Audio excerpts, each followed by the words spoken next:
Hello दोस्तों, welcome back. अच्छा, तो पीछे हमने 2 चैप्टर्स में पढ़ लिया था कि अकाउंटिंग के बेसिक प्रिंसिपल्स क्या होते हैं।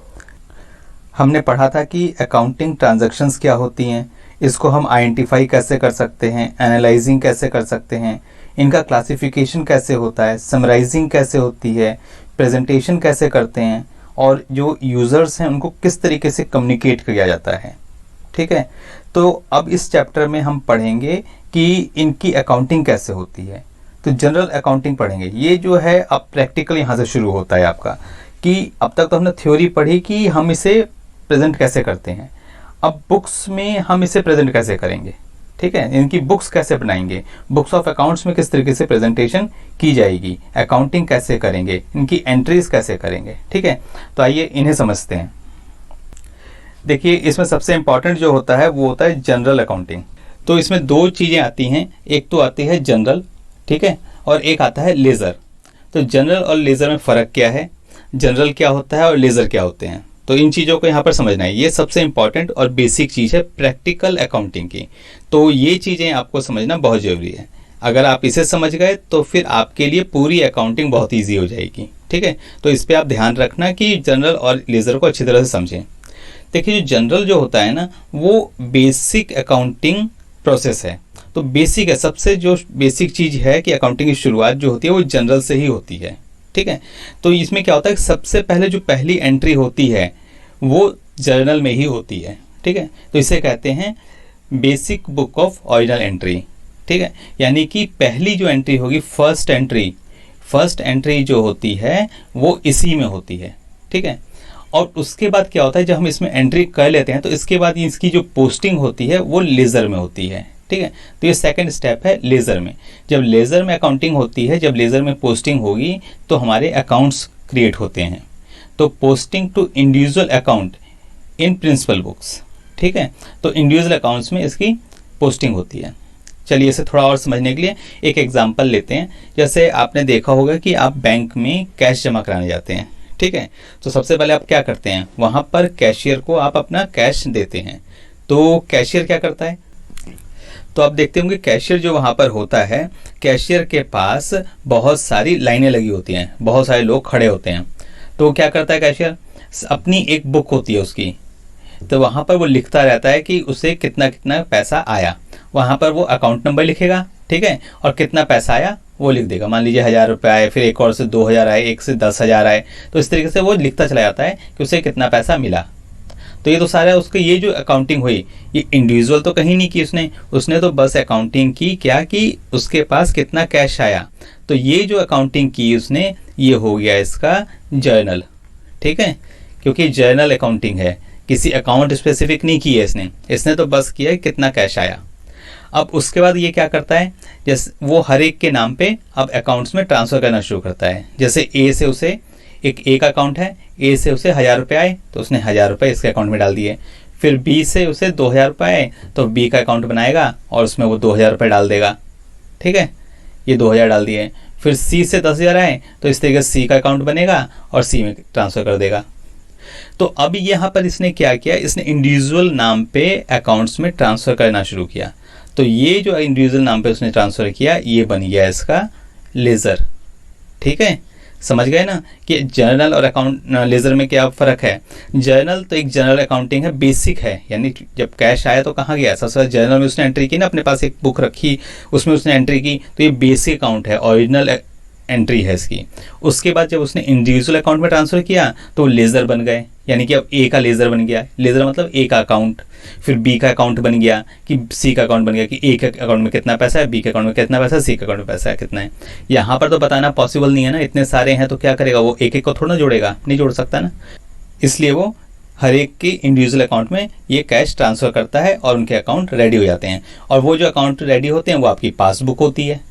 ठीक है ना, वो आपकी पासबुक है, पासबुक में वो एंट्री दिखाई देती है कि आपके अकाउंट में कितना पैसा आ गया। ठीक है, अब तो अकाउंटिंग सिस्टम जो है इलेक्ट्रॉनिक हो गया है। पहले के टाइम पे बड़ी बड़ी बुक्स हुआ करती थी। अगर आप अपने पेरेंट्स से पूछेंगे तो वो बताएंगे कि पहले कंप्यूटर नहीं होते थे, मैनुअल होता था। तो वहाँ पर जो कैशियर होता था वो एक अपनी बुक में लिखता था और बाद में फिर उन्हें एक एक करके ट्रांसफ़र करता था हर एक अकाउंट में। हर एक की अलग अलग बुक्स होती थी। ठीक है, तो अब समझ में आ गया होगा कि ये जनरल और लेज़र क्या हैं। तो ये बहुत इंपॉर्टेंट चीज़ है। यहाँ पर भी जब हम करेंगे तो जनरल अकाउंटिंग करेंगे, फिर उसको लेज़र्स में ट्रांसफ़र करेंगे। ठीक है, लेकिन अब तो यहाँ पर पुराना ज़माना रहा नहीं, अब तो कंप्यूटराइज्ड अकाउंटिंग हो गई, तो जनरल एंट्री डालते ही वो अपने आप लेज़र में ट्रांसफ़र हो जाता है। ठीक है, तो आइए इसे हम आगे और अच्छे से समझेंगे और प्रैक्टिकल क्वेश्चन करके देखेंगे कि आखिर अकाउंटिंग होती कैसे है। तो ये जो है ये ट्रांजैक्शन कहते हैं इसे। ट्रांजैक्शन को हमने पिछले टॉपिक में डिस्कस किया था, बहुत अच्छे तरीके से डिस्कस किया था, एग्जांपल्स भी लिए थे। ट्रांजैक्शन क्या है? ट्रांजैक्शन क्या होती है? लेन देन, हिंदी में कहें शॉर्ट में तो, है ना, कि एक तरफ से कुछ हमने लिया और दिया, गिव एंड टेक कॉन्सेप्ट इसे कहते हैं। ठीक है, चलिए एक एग्जांपल से समझते हैं कि जैसे एक परचेज ऑफ बुक्स। देखिए आप कभी बुक्स खरीदने गए शॉप पे, तो ये एक ट्रांजैक्शन है। तो इसमें होगा क्या? इसमें दो अकाउंट से इम्पैक्ट आएंगे। एक तो क्या होगा कि आपने कैश पे किया होगा, payment of cash, and another is delivery of books. ठीक है, तो आपने एक तो कैश पे किया और दूसरा क्या लिया उससे? बुक्स ली। तो ये हो गया मेरा गिव एंड टेक एस्पेक्ट। ठीक है, लेना देना, लेन देन। ठीक है, तो गिव एंड टेक एस्पेक्ट को हम ट्रांजैक्शन कहते हैं, जहाँ पर कोई चीज़ें एक्सचेंज हों। आप इसे अच्छे तरीके से समझने के लिए ना पिछला वीडियो जरूर देखें, वहाँ पर बहुत अच्छे तरीके से डिटेल में हमने डिस्कस किया है, तो इसे यहाँ दोबारा डिस्कस करने की ज़रूरत इतना ज़्यादा है नहीं, वो आपको पता ही होगा। तो यहाँ पर जब हमने कैश उसे दिया तो वो क्या बन गया? गिव। ठीक है ना, गिव एस्पेक्ट आया। और जब मैंने बुक्स ली तो वो क्या बना? Take aspect. ठीक है, तो this is called give and take aspect. तो इसमें क्या हुआ? This is a business transaction, ये तो बिजनेस ट्रांजैक्शन है। बिजनेस ट्रांजैक्शन के बारे में हमने क्या पढ़ा था? ट्रांजैक्शन क्या होती है? जहाँ पर कुछ इकोनॉमिक ट्रांजैक्शन इन्वॉल्व हो। ठीक है, पैसा इन्वॉल्व हो। फिर exchange of economic consideration. Economic consideration है यहाँ पर क्या है? मनी, आपने कैश दिया और बुक ली, तो this is exchange of economic transaction. फिर बिटवीन टू पार्टीज, यहाँ पर टू पार्टीज हैं, एक तो आप हैं और दूसरा कौन है? दूसरा शॉपकीपर है। ठीक है, तो और इफेक्ट टू अकाउंट्स, तो यहाँ पर कितने अकाउंट इफेक्ट होते हैं? दो अकाउंट इफेक्ट हो रहे हैं, एक तो आपका अकाउंट, एक शॉपकीपर का अकाउंट। ठीक है, देखिए अब दूसरी चीज क्या आती है? कोई भी ट्रांजैक्शन होती है तो उसके लिए एविडेंस का होना बहुत जरूरी है। एविडेंस होगा तभी तो हम उसकी अकाउंटिंग करेंगे। अगर कोई एविडेंस है ही नहीं तो उसका अकाउंटिंग करेंगे कैसे? आप ऐसे ही आप कोई भी एंट्री तो डाल नहीं सकते। कुछ भी परचेज करेंगे या सेल करेंगे, कोई भी ट्रांजैक्शन करेंगे तो उसका कोई प्रूफ तो होना चाहिए। जैसे अगर आप बुक लेके आएंगे तो बुक खरीदी है, उसका प्रूफ क्या है? उसका बिल मिलेगा ना आपको, वो बिल दिखाएंगे आप किसी को तो कोई कहेगा कि हाँ वाकई बुक आप खरीद के लाए हो। ठीक है, तो ये बेसिक एविडेंस हमें चाहिए होते हैं अपनी अकाउंटिंग के लिए। तो अकाउंटिंग के लिए जो बेसिक डॉक्यूमेंट्स चाहिए होते हैं, एविडेंस चाहिए होते हैं, वो क्या क्या हो सकते हैं, आइए उन्हें भी देख लेते हैं। एक होता है बिल स्लिप। जैसे भी आपने देखा होगा, आप एक बुक खरीदते हैं या कुछ खरीदते हैं तो आपको जो शॉपकीपर है वो क्या देता है? बिल स्लिप देता है। ठीक है, तो ये एक बिल स्लिप का फॉर्मेट है। फिर क्या है? आपको चाहे तो टैक्स इनवॉइस मिलेगी। ठीक है, तो जैसे कोई आपने किसी शॉप से कुछ खरीदा तो वो आपको एक इनवॉइस देगा जिसके ऊपर टैक्स इनवॉइस वर्ड लिखा हुआ होगा। ये देखिए, this is tax invoice, this is bill slip. ठीक है, नेक्स्ट, जैसे आपने कोई कैश बैंक में जमा कराया, तो कैश जमा कराते हैं तो आपको पता होगा कि एक पे इन स्लिप हम भर के देते हैं। ठीक है, तो pay in slip is the proof of economic transaction और this is the evidence of document. ठीक है, तो ये प्रूफ है कि आपने कैश जो है बैंक में जमा कराया। अगर आपको वो पे इन स्लिप ना हो और बैंक वाला कह दे कि आपने जमा ही नहीं कराया, तो क्या प्रूफ है आपके पास कि आपने कैश जमा कराया था? तो वो प्रूफ ये है। ठीक है, फिर एक होती है सैलरी स्लिप। ठीक है, तो सैलरी स्लिप भी प्रूफ है, एक प्रूफ ऑफ एविडेंस होता है। ठीक है, तो इस तरीके से और भी बहुत सारी चीज़ें होती है। तो मैंने कुछ एग्जांपल्स आपको बताएंगे क्या क्या हो सकते हैं। ठीक है, तो मेजर यही चीज़ें होती हैं और कोई ज़्यादा चीज़ें होती नहीं हैं। तो इस तरीके से कोई भी चीज़ ऐसी जहाँ पर कि एविडेंस हो उसे हम एविडेंस डॉक्यूमेंट कहते हैं। तो ये जो होते हैं ये होते हैं सोर्स ऑफ डॉक्यूमेंट और वाउचर। ठीक है, तो ये हमारी जो अकाउंटिंग शुरू होती है वो होती है कहाँ से शुरू, वो होती है वाउचर से शुरू। ठीक है, तो यहाँ पर इनसे ही हम एक वाउचर बनाते हैं। अब वाउचर क्या होता है, तो आइए वाउचर का एक फॉर्मेट देखते हैं। देखिए, कुछ बिजनेस ट्रांजैक्शन ऐसी भी होती हैं जहाँ पर कि डॉक्यूमेंट्री एविडेंस नहीं होता है। ठीक है, तो जैसे कि आप कोई किराना शॉप पर जाते हैं और कोई सामान खरीदते हैं, जैसे आपने टी बैग खरीदा कोई लोकल शॉप से, तो वहाँ पर तो आपको कोई पे स्लिप तो देगा नहीं, कोई आपको बिल वगैरह तो देगा नहीं, तो वहाँ पर कोई एविडेंस है ही नहीं आपके पास। तो फिर क्या करें, ऐसे केस में हम क्या अकाउंटिंग नहीं करेंगे, उसकी अकाउंटिंग तो करनी पड़ेगी ना, हमारा खर्चा तो हुआ ही है, हमने कुछ परचेज़ किया ऑफिस यूज़ के लिए जहाँ पर कोई एविडेंस नहीं है, बहुत छोटे अमाउंट का है, तो वहाँ पर उसकी अकाउंटिंग के लिए कोई प्रूफ होता नहीं है। तो उसके लिए हम क्या करते हैं, उसे कहते हैं एक पेटी कैश। ठीक है, ये पेटी कैश है, मतलब छोटा मोटा खर्चा। एक तो कैश बुक होती है, एक होती है पेटी कैश बुक। पेटी कैश बुक में हम छोटे मोटे खर्चे करते हैं। ठीक है, तो उसके लिए हम क्या करते हैं, कुछ हम अपनी कंपनी में कुछ लोगों को ये पावर देते हैं, अथॉरिटी देते हैं कि वो कुछ अमाउंट का, कुछ सर्टेन अमाउंट ऑफ लिमिट होती है कि वो उतने पैसे का एक्सपेंस को, खर्चे को अप्रूव कर सकते हैं। तो वो जब उसको अप्रूव कर देते हैं तो हम उसकी अकाउंटिंग एंट्री अपनी बुक ऑफ अकाउंट्स में कर सकते हैं। ठीक है, देखिए ये वाउचर का एक फॉर्मेट है।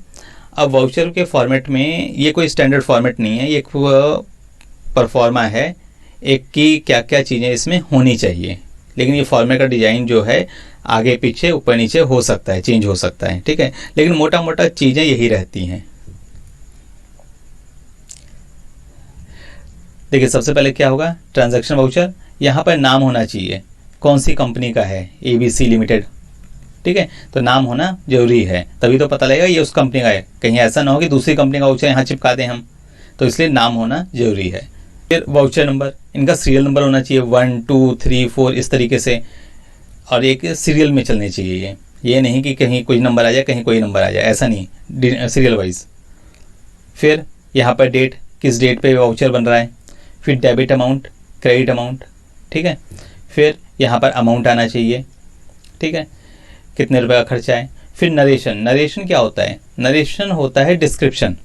ठीक है, नरेशन में हम चीज़ें कि ये जो एक्सपेंस है, ये वाउचर जो है वो किस चीज़ के लिए बन रहा है, इसमें यहाँ पे डिस्क्रिप्शन लिखते हैं हम इसकी, ताकि पता लगे कि ये खर्चा जो है, एक्सपेंस जो है किस नेचर का है, किस लिए किया गया है। ठीक है, तो अकाउंट्स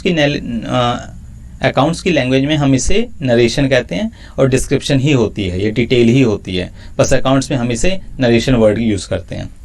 और फिर यहाँ पर किसने प्रिपेयर किया इस वाउचर को, किसने बनाया, उसका नाम एंड सिग्नेचर आएगा, और ऑथराइज पर्सन किसने अप्रूव किया इसे, उसका नाम और सिग्नेचर आ जाएगा यहाँ पर। ठीक है, अब वाउचर के टाइप कौन कौन से होते हैं, कैश वाउचर हो सकता है, डेबिट वाउचर होगा, क्रेडिट वाउचर, जर्नल वाउचर। ठीक है, इनको आगे हम डिटेल में डिस्कस करेंगे। अब इन वाउचर्स को हमें कब तक रखना चाहिए, कब तक सेफ रखना चाहिए। These must be preserved in any case till the audit of accounts or tax assessment of relevant period are completed. ठीक है, तो इन वाउचर्स को हमें कब तक संभाल के रखना है, जब तक कि ऑडिट नहीं होता। ऑडिट क्या होता है, हर कंपनी का ऑडिट होता है। ठीक है, एक ऑडिट टीम होती है, वो इसका हर बुक्स का ऑडिट करती है, हर कंपनी की बुक ऑफ अकाउंट्स का ऑडिट करती है। तो हमें जब तक ये ऑडिट कंप्लीट ना हो जाए तब तक इन बुक वाउचर्स को संभाल के रखना होता है। हमारी अकाउंटिंग की जो शुरुआत है वो इन वाउचर से ही होती है, और जो भी सपोर्टिंग डॉक्यूमेंट्स लगे होते हैं ये वाउचर के साथ ही होते हैं। तो जब ऑडिट होता है तो उनको सपोर्टिंग के लिए, इनको चेक करने के लिए ये वाउचर ही चाहिए होते हैं, क्योंकि सारा सपोर्टिंग इन्हीं के साथ होता है। और फिर टैक्स असेसमेंट जब तक ना हो जाए, फिर गवर्नमेंट जब उसका टैक्स असेसमेंट भी करती है, जहाँ पर रिटर्न फाइल करते हैं। होता क्या है, जैसे भी आपने कोई पूरे साल में जो भी खर्चा किया और जितना कमाया, तो उस पर आप टैक्स पे करेंगे गवर्नमेंट को, तो आप रिटर्न फाइल करेंगे तो गवर्नमेंट इसका असेसमेंट कर सकती है। ठीक है, जब तक गवर्नमेंट इसका असेसमेंट ना कर ले तब तक आपको इन्हें संभाल के रखना है, ताकि जब भी असेसमेंट में गवर्नमेंट इसे मांगे तो आप उन्हें प्रेजेंट कर सकें। ठीक है, तो जनरली 8 ईयर्स का टाइम होता है, 8 ईयर्स में गवर्नमेंट असेसमेंट कर सकती है। ठीक है, तो जनरली 8 साल तक तो हमें इसे संभाल के रखना ही होता है। अगर कोई केस चल रहा है तो हमें और लंबे टाइम तक भी इसे संभाल के रखना पड़ सकता है। A transaction with one debit और one credit is simple transaction and the accounting voucher prepared for such transaction is known transaction voucher. ठीक है, तो इसमें क्या होता है, एक अकाउंट डेबिट होता है, एक क्रेडिट होता है, तो इसे सिंपल ट्रांजैक्शन कहते हैं। और भी अकाउंट डेबिट क्रेडिट हो सकते हैं। ठीक है, तो कम से कम 2 अकाउंट तो डेबिट क्रेडिट होते ही होते हैं, तो इन्हें कहते हैं ट्रांजैक्शन वाउचर्स। ठीक है, अब इन वाउचर्स में जो एलिमेंट्स हैं, क्या क्या चीज़ें होनी चाहिए, वो हमने पीछे डिस्कस कर लिए हैं, तो यहाँ पर भी देख लेते हैं कि वो क्या क्या होने चाहिए। देखिए, it is written on a good quality paper. ये अच्छे पेपर पे प्रिंट होना चाहिए, अच्छे कागज़ पे होना चाहिए। ये नहीं कि बिल्कुल पतला सा एक बिल्कुल बेकार कागज़ पे आप प्रिंट कर लें ताकि वो 1 साल तक भी न टिक पाए। तो मजबूत अच्छा क्वालिटी का पेपर होना चाहिए ताकि आप इसे लंबे समय तक संभाल के रख सकें। Name of firm must be printed on the top. ये चीज़ हम पीछे डिस्कस कर चुके हैं कि कंपनी का जो नाम है वो फ्रंट में उस टॉप पे प्रिंटेड होना चाहिए। फिर date of transaction is filled up against the date and not the date of recording of transaction is to be mentioned. देखिए, पीछे हमने देखा था ना कि वहाँ पर डेट कब की डालनी है, जब वो ट्रांजैक्शन हुई, यानी कि जब हमने वो एक्सपेंस किया वो डेट होनी चाहिए। ऐसा नहीं कि जब हम उसे बुक्स में एंट्री कर रहे हैं। होता क्या है कि मान लीजिए आज आप कुछ परचेज करके लाए और आपने वो वाउचर बना लिया। ठीक है, वाउचर तो बना लिया, लेकिन एंट्री हो सकता है कल करें, परसों करें या 1-2 दिन के बाद करें, क्योंकि हो सकता है आप सेम डे ना करें। तो हमें जो है जो डेट डालनी है वो वाउचर की डेट डालनी है जिस दिन एक्सपेंस हुआ है। ये नहीं कि हम 2 दिन बाद अब नई बुक्स में एंट्री कर रहे हैं तो वो 2 दिन बाद की डालेंगे, नहीं, आपको उसी दिन की डालनी है जिस दिन उसका एक्सपेंस एक्चुअल हो रहा है। तो number of voucher is to be in serial order. वो हमने पढ़ाई है कि उसमें सीरियल वाइज होना चाहिए, 1 2 3 4, वो उस ऑर्डर में होना चाहिए। Name of account to be debited और क्रेडिटेड इज मेंशन्ड। तो उसमें अकाउंट का नाम होना चाहिए, मेंशन होना चाहिए कि कौन सा अकाउंट का खर्चा है। अब कौन सा अकाउंट का है ये हम आगे डिटेल में पढ़ेंगे उसे, कि वो खर्चा किस नेचर का है, तो हम उस अकाउंट का नाम लिखते हैं। ठीक है, तो आगे हम डिटेल में पढ़ेंगे तो आपको क्लियर हो जाएगा कि कौन से अकाउंट में कौन सा खर्चा जाना चाहिए। जैसे कि मैं एग्जांपल के लिए आपको बता देता हूँ, जैसे आपको ये स्टेशनरी खरीद के लाए। ठीक है, ऑफिस यूज़ के लिए आपने A4 साइज़ के पेपर्स खरीदे, ये किस में जाएंगे, ये आपके स्टेशनरी का पार्ट है। ठीक है, तो स्टेशनरी के अकाउंट में जाएगा। ठीक है, तो किसी और अकाउंट में नहीं जाएगा, ये स्टेशनरी में जाएगा। ठीक है, तो इस तरीके से हम वो अकाउंट के नाम लिखते हैं वहाँ पर। Debit and credit amount is to be written in figures against the amount. ठीक है, वहाँ पर अमाउंट जो है फिगर्स में लिखा हुआ होना चाहिए या अंकों में होना चाहिए। ठीक है, description of transaction is to be given account wise. तो वहाँ पर डिस्क्रिप्शन जो है वो लिखी हुई होनी चाहिए, जो हमने नरेशन डिस्कस किया था। The person who prepares the voucher must mention his name along with signature। तो वहाँ पर जिसने वाउचर बनाया है उसका नाम होना चाहिए और साइन होनी चाहिए, ताकि कल को पूछताछ करनी हो, इंक्वायरी करनी हो तो उस बंदे को हम पकड़ तो सकें। ठीक है, और name and signature of authorise person are mention on voucher, और जिसने उसे अप्रूव किया है उसका भी नाम और सिग्नेचर होना चाहिए। ठीक है, तो यहाँ पर हिंदी में लिखा हुआ है, हिंदी मीडियम्स के लिए वह एक अच्छे किस्म के कागज़ पर लिखा गया हो, प्रमाणक में सबसे ऊपर फर्म का नाम छपा हो, तिथि के सामने लेन देन की तिथि लिखी जाएगी, न कि अभिलेखन की, प्रमाणक क्रम संख्याबद्ध होनी चाहिए, जिस खाते में नाम या जमा में प्रविष्टि होनी है वह भी प्रमाणक पर लिखा होना चाहिए, राशि के सम्मुख नाम तथा जमा की जाने वाली राशि अंकों में लिखी होनी चाहिए, खातों के अनुसार सौदे का विवरण लिखा होना चाहिए, प्रमाणक बनाने वाले व्यक्ति को नियत स्थान पर अपने हस्ताक्षर करने चाहिए, अधिकृत व्यक्ति को अनुमोदन करने वाले व्यक्ति के लिए नियत स्थान पर हस्ताक्षर करने चाहिए। ठीक है ना, तो आप समझ गए होंगे कि ट्रांजैक्शन क्या है, वाउचर क्या है, और इसको हम रिकॉर्ड कैसे करते हैं, इनकी ज़रूरत क्या है।